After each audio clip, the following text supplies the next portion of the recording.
I spent my whole childhood being reminded that I was just a girl. While my younger brother Ryan was treated like royalty, I was nothing more than an afterthought in my own home.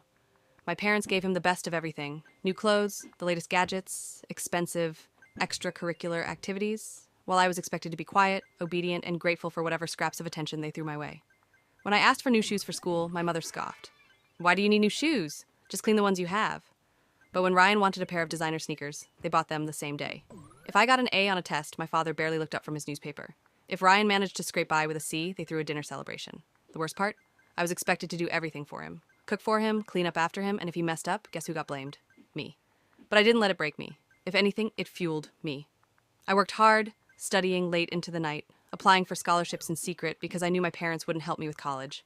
And when I turned 18, I packed my bags and left. They didn't stop me. My mother just shook her head, muttering about how I was selfish for abandoning my family. My father barely acknowledged my departure. Ryan? He just shrugged and went back to his video games. Fine. Let them live in their little world. I stepped into mine. I worked part-time jobs while attending business school, scraping by on sheer determination. I networked, took risks, and built something of my own. It wasn't easy, but I refused to fail. By the time I was 25, I owned a successful marketing firm. By 27, I was one of the youngest self-made businesswomen in my city. Then, one day, my phone rang. It was my mother. "We haven't heard from you in so long," she said, her voice dripping with artificial sweetness. "How have you been?" I knew what was coming, but I let her continue. "Ryan needs a car," she finally admitted. "He's been struggling without one. You know how hard things are for him." I almost laughed. Hard? The same Ryan who never had to lift a finger growing up? The same parents who never once helped me when I struggled? I took a slow breath before responding. "I understand," I said coolly.